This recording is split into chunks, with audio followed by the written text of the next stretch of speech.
Tensions on the battlefield between Russia and Ukraine have continued to escalate sharply since early 2025.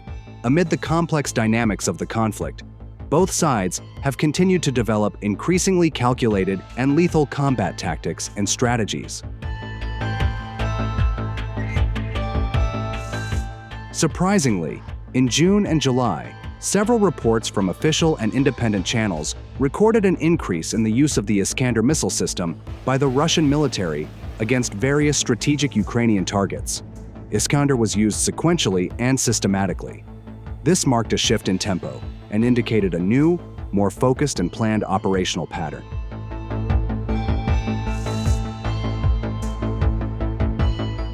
In a few minutes ahead, we will see the intensity and precision of each of these strikes, raising an important question.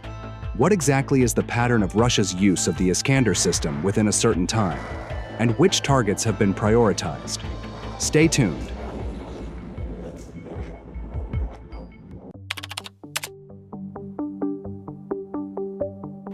As time goes on, precision missile strikes have become a main element of modern warfare strategy.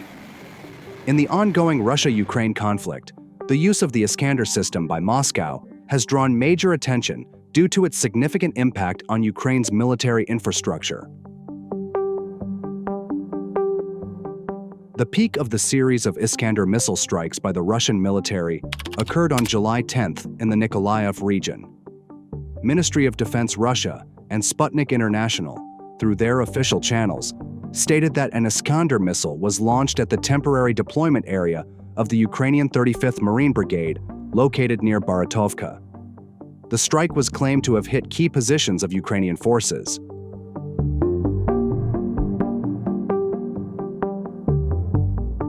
The strike in Nikolayev took place just 2 days after another significant military operation was launched in Kharkov. On July 8th, the uncensored news telegram channel reported that the Russian military had identified a Ukrainian military position in the Kharkov region. Without delay, they launched an Iskander missile strike directly at the location. This event reflected the consistency of Russia's precision strike strategy against active Ukrainian military positions.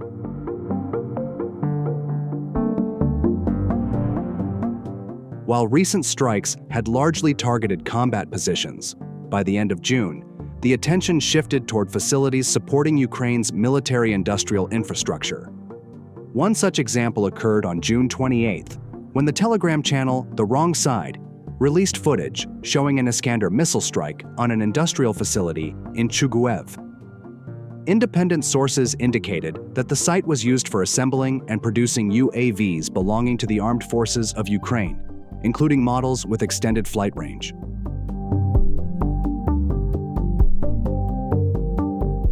Every major conflict has a turning point that signals a shift in the pattern of attacks.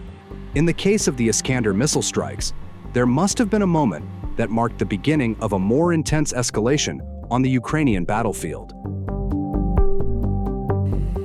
The escalation of Iskander missile strikes began in late June 2025. Earlier, on June 23rd, the Russian military launched an Iskander missile strike on a training center for newly mobilized Ukrainian troops in the Sumy region.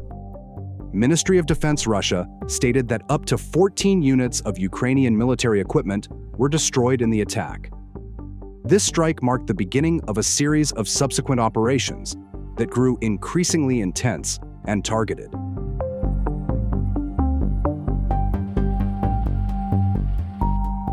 Through the series of strikes that occurred between late June and mid-July, it became clear that the use of the Iskander missile system by the Russian military was not only repeated, but also followed a structured targeting pattern. Each location targeted, from training centers to elite troop bases, suggests that these attacks were not just displays of force, but were aimed at a critical point within Ukraine's defense system.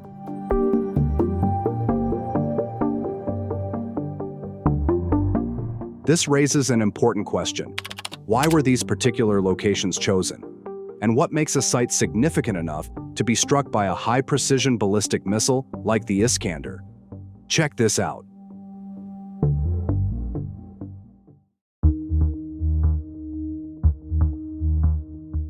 Each location targeted by the Iskander missile between late June and mid-July 2025 was not chosen at random.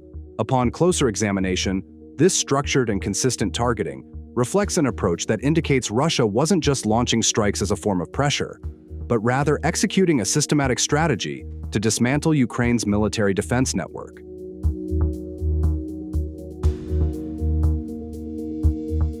Strikes against training facilities, UAV industrial centers, active military positions, and elite troop concentrations indicate one clear point.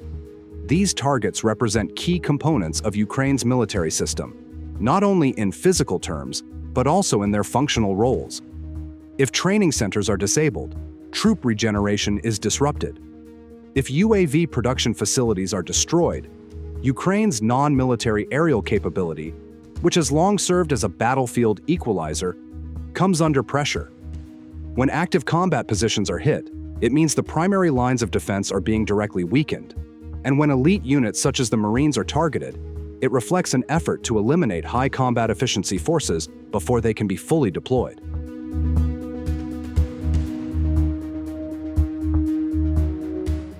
This strategic logic is closely tied to the characteristics of the Iskander system itself.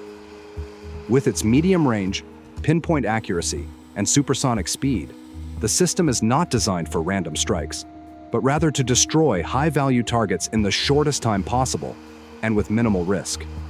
In other words, every Iskander launch by Russia reflects a calculated strategic assessment of the target's significance within the overall structure of the Ukrainian military. When we viewed this as a whole thing, this targeting pattern creates a cascading effect, disrupting Ukraine's ability to produce, train, deploy, and sustain its forces. Such strikes suggest that Russia is not only pursuing battlefield victories, but is actively working to inflict functional collapse within Ukraine's defense structure.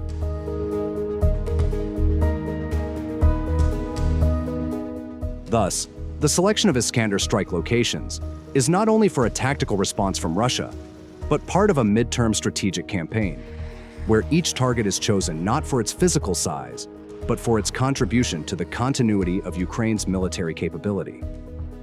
What are the upcoming bold moves from Russia and Ukraine? We'll see it together from the message from the battlefield.